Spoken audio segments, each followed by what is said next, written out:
پروری، غریب پروری. غریبوں کا بھی دل نہیں کرتا غریبوں سے دوستی کرنے کو، وہ بھی کسی تگڑے بندے سے. غریب 3-4 غریب مل کے ایک غریب کی مدد کرنے شروع کرے نا تھوڑی تھوڑی، تو ہمیں وزیروں، مشیروں، ایم پی، ایم این اے کی ضرورت ہی نہ رہے. امام حسین گزر رہے تھے. امام زین العابدین فرماتے ہیں کچھ لوگ زمین پہ بیٹھ کے روٹی کھا رہے تھے، تو انہوں نے امام صاحب سے کہا حضور آ جائیں. تو امام صاحب گھوڑے سے اترے، زمین پہ بیٹھ گئے، اور جب ان کے ساتھ روٹی کھائی تھوڑی سی، امام علی مقام اٹھنے لگے تو کہنے لگے حضور اور کھائیں. فرمانے لگے قسم بخدا ابھی کھا کے آیا تھا، اور کبھی روٹی کھا کے میں نے فوری طور پہ دوبارہ نہیں کھایا. بیٹھ اس لیے گیا ہوں کہ تمہارا دل نہ ٹوٹ جائے. دل بدستاور کے حج اکبر است. عزیز دوستو، غریب پروری، بہادری، اور سب سے بڑی بات یہ کہ قناعت پسندی، تھوڑے پہ گزارا. یہ جو ہم روز دکھ سناتے ہیں نا اپنے بیٹوں کے، بیٹیوں کے، پریشانیاں آزمائیاں ہم نے طاری کر لی. میں اکثر کہتا ہوں کسی کی بیٹی اتنا کام نہیں کرتی اس کے ہاتھوں پہ چھالے پڑ جائیں، لیکن حضور کی بیٹی کرتی ہے. محبوب کی شہزادی یہ کام کرتی ہے کہ ہاتھوں پہ چھالے پڑ جائیں. نبی پاک صلی اللہ تعالیٰ علیہ وسلم کی شہزادی یہ کام کرتی تھی، ڈیوٹی کرتی تھی ذمہ داری سے. اور کنز المال میں وہ چمکتے دمکتے لفظ حدیث کے موجود ہیں کہ اونٹ کے بالوں کی بنی ہوئی چادر اوڑھ کے سیدہ فاطمہ چکی پیس رہی. محبوب نے دیکھا، آنکھوں میں آنسو بھی آئے. پتہ فرمایا کیا؟ فرمایا فاطمہ بیٹا دنیا میں تھوڑی سی تکلیف برداشت کر، آخرت کی ساری عزتیں اللہ تجھے ہی عطا فرمائے گا. اپنے گھروں کے اندر یہ خوبصورت ماحول لائیں.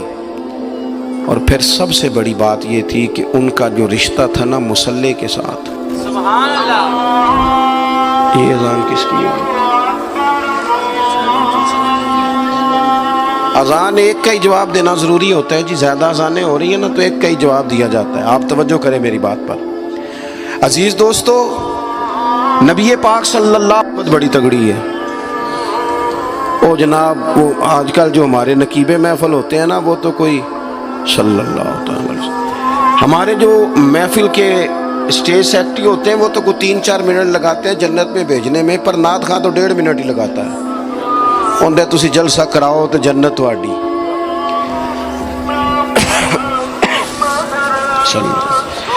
یاد رکھیں کہ نسبت کی مضبوطی ایک بڑی عظمت ہے. اللہ والوں کی نسبت بڑی چیز ہے، اور خدا دے یہ دولت تو یہ بڑی چیز ہے، یہ بڑی چیز ہے. یاد رکھ لیں میرے عزیز کہ جب آپ کا رشتہ اگر نسبت تگڑی ہے تو عبادت کرنے سے تو اور تگڑی ہو جائے گی، مصلی پہ بیٹھنے سے تو اور مضبوط ہو جائے گی. آپ نبی پاک علیہ السلام کے گھرانے کا ترک دیکھیں تو وہ عبادت سے بڑا ان لوگوں کا شغف ہے، اللہ اللہ کرنے سے بڑا ذوق ہے. ہم نا پہلے بھی کمزوریاں کافی تھی، پر جب سے موبائل آیا نا، یہ موبائل تسبیح کی جگہ پہ آیا ہے. ہاتھوں میں تسبیح ہوتی تھی جہاں موبائل آئے. مصلی کی عبادت، ریاضت کمزور کر لی ہم نے. رسول پاک صلی اللہ علیہ وسلم کا اپنا طریقہ یہ تھا کہ حضرت عائشہ صدیقہ رضی اللہ تعالیٰ عنہ فرماتی ہیں کہ حضور نے ساری رات نماز پڑھی اور قدم شریف میں ورم آ گیا. کبھی آیا ہمارے پہ پیروں میں ورم عبادت کر کے؟ ساری رات نماز پڑھی، قدمین شریفین میں ورم آ گیا. اور جب قدموں میں ورم آ گیا نا تو فرماتی ہیں میں نے عرض کی یا رسول اللہ آپ کے تو صدقے اللہ اگلے پچھلوں کے گناہ معاف کرے گا، اور آپ اس قدر زیادہ آہوزاری کرتے ہیں. تو نبی پاک علیہ السلام نے فرمایا عائشہ تم نے کہا ہے نا اللہ میرے اوپر بڑا مہربان ہے، اللہ بڑا کریم ہے، اس نے مجھے رسولوں کا امام بنایا ہے، اپنا محبوب بنایا ہے، تم ہی کہہ رہی ہو نا یا رسول اللہ؟ ہاں. تو فرمایا پھر میں اپنے رب کا شکر گزار بندہ نہ بنوں؟ حضور کثرت سے عبادت کرتے.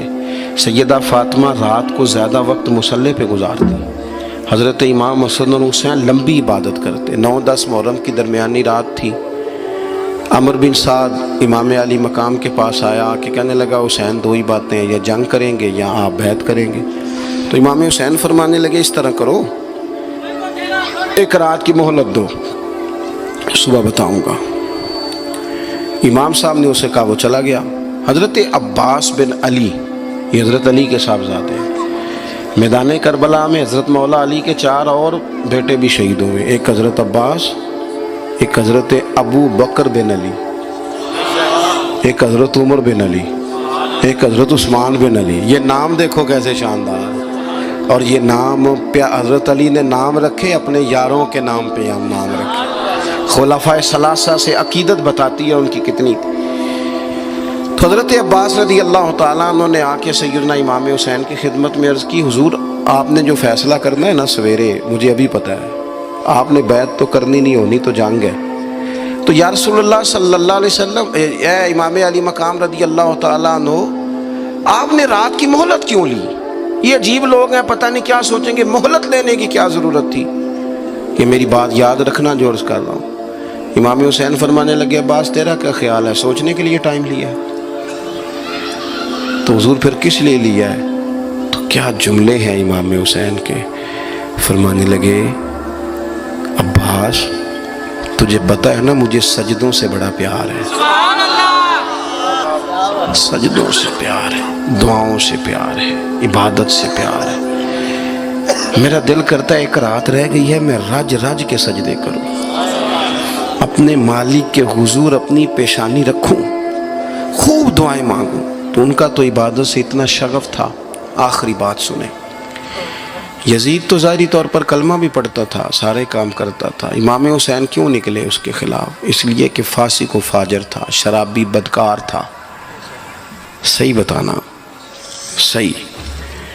اس بندے کی جیب میں خود ڈھیر سارے گندے گانے ہوں، وہ امام حسین کے نام کی ایک دیگ پکا لے تو امام حسین خوش ہو جائیں گے؟ جو وہاں لڑکیوں کے اسکول کالج کے سامنے روز کھڑا ہو، وہ کہے کہ میں نے 6 نعرے پورے لگائے امام حسین کے نام کے، تو امام حسین خوش ہو جائیں گے؟ امام حسین کی کاز کیا ہے؟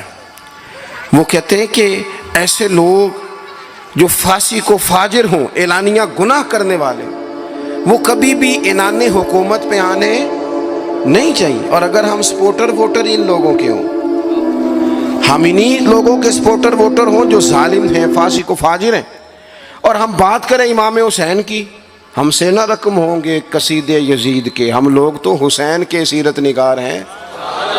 دورنگی چھوڑ کے یک رنگ ہو جا، سراسر موم ہو جا یا سنگ ہو جا، آپ کبھی کسی ظالم کے سپورٹر نہ بنے. کبھی بھی آپ کو پتا چل گیا بندہ غلط ہے تو ڈٹنا سیکھیں، کھڑے ہونا سیکھیں. وَلَا تَحْسَبَنَّ اللَّهَ غَافِلًا عَمَّا يَعْمَلُ الظَّالِمُونَ. اللہ ظالموں کے کاموں سے بے خبر نہیں ہے. کبھی کسی ظالم کی سپورٹ نہ کریں، کبھی بھی.